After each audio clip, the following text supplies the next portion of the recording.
Halo sobat semua, jumpa lagi dengan Denbagose Channel.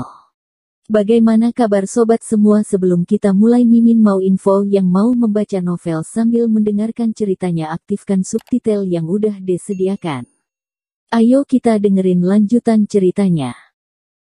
Dr. Stranger, bab 394, bos baru. Jackie memajukan bibirnya, kemudian berkata merendahkan.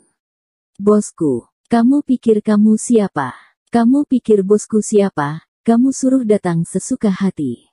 Aku saja beberapa bulan belum tentu bisa bertemu dengannya, kamu membual. Kamu tidak mau panggil, aku panggil.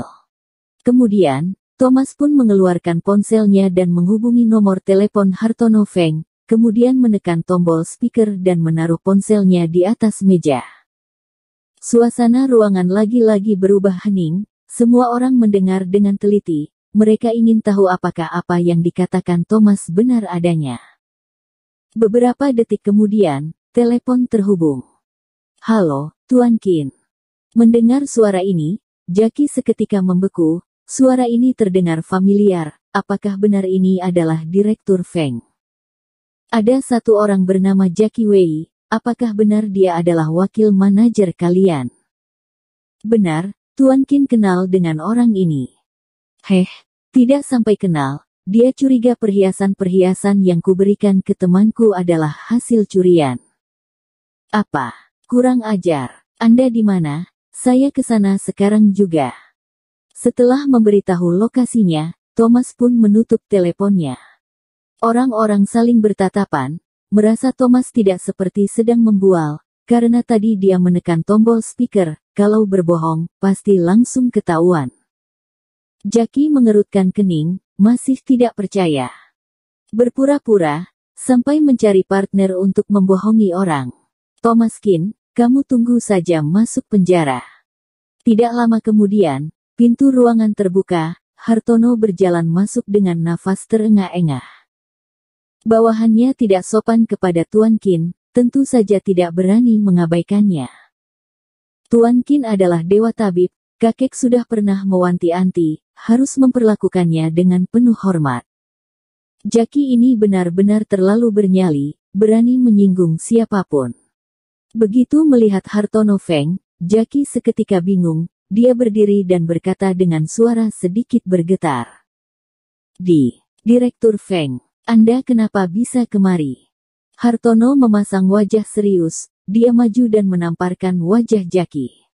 Plak, seketika muncul jejak tangan di sebelah wajah Jackie. Aku kenapa kesini? Kamu bilang sendiri kenapa aku kesini, kamu benar-benar buta, berani-beraninya menyinggung Tuan Qin. Jackie membeku, tamparan ini menyebabkan otaknya tidak berputar. Direktur Feng, dia bilang dia adalah bos Feng's Jewelry, aku. Hartono mendengus. Apa yang tidak mungkin? Feng's Jewelry cabang kota Donghai sudah diberikan kepada Tuan Qin, prosedurnya juga sudah selesai, hanya saja belum sempat memberitahu kalian saja, kamu benar-benar tidak takut mati. Tuan Qin, saya benar-benar minta maaf, ini semua akibat kelalaian saya, nanti saya akan langsung memberitahu bawahan, agar mereka tahu siapa bos baru mereka. Thomas berkata datar.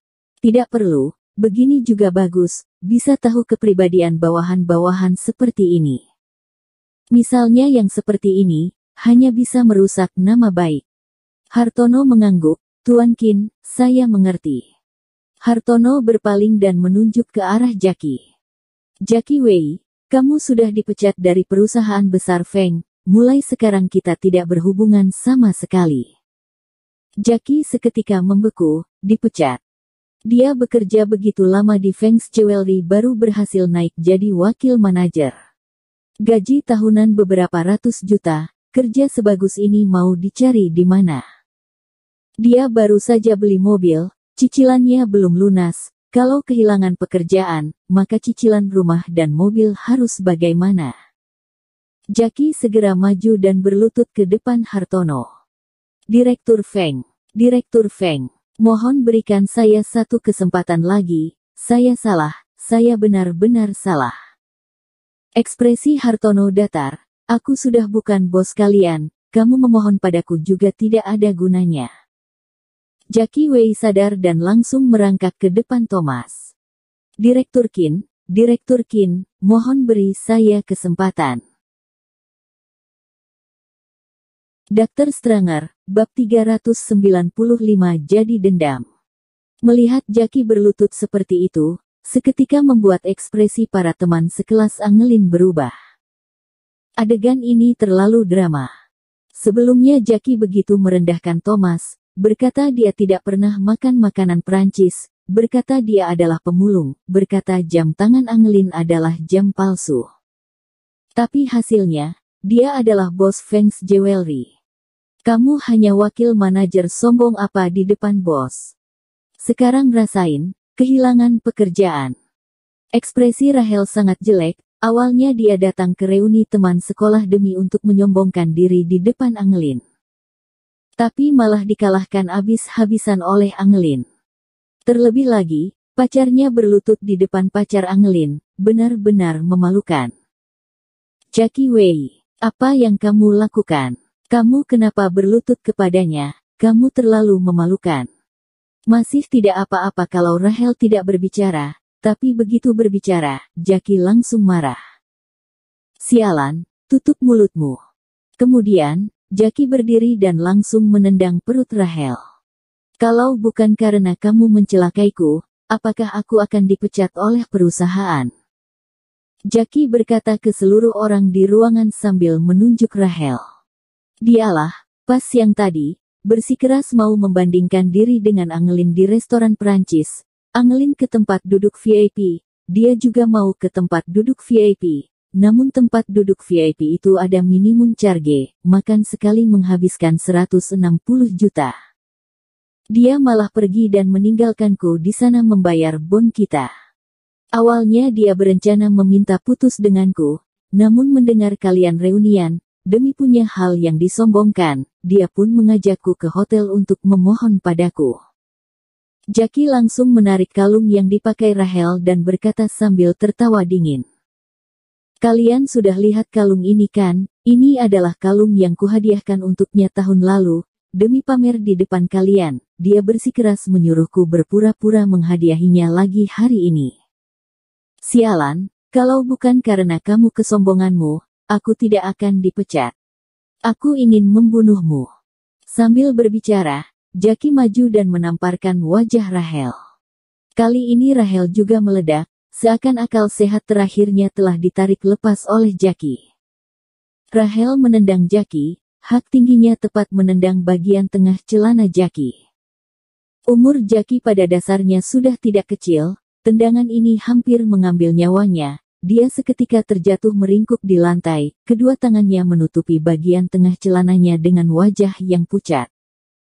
Jackie Wei, kamu berani-beraninya memukulku, aku bertarung habis-habisan denganmu. Satu lelaki satu perempuan mulai berkelahi di lantai. Teman-teman lainnya menonton acuh tak acuh, tidak ada yang bermaksud menghentikan mereka. Kedua orang ini mendapatkan balasan atas perbuatan mereka sendiri.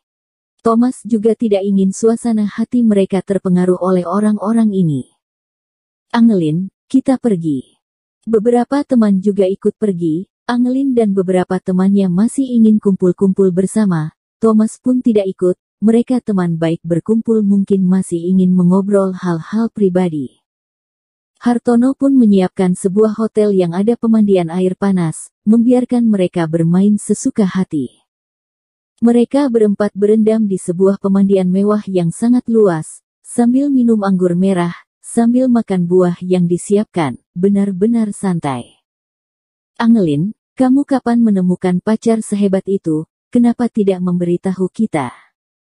Benar, kamu tidak seru, menikah ke keluarga kaya masih serendah diri ini. Kamu bukan takut kita rebutan denganmu, kan? Hahaha. Wajah Angelin sedikit memerah, dia menunduk dan bimbang sejenak, dia pun berkata sejujurnya dengan teman-teman baiknya ini. Sebenarnya, dia masih belum jadi pacarku. Bersambung. Terima kasih kepada kalian yang telah menonton video ini. Jangan lupa tekan tombol subscribe-nya dan nyalakan notifikasinya untuk mendapatkan video-video seru lainnya dari channel Denbagose.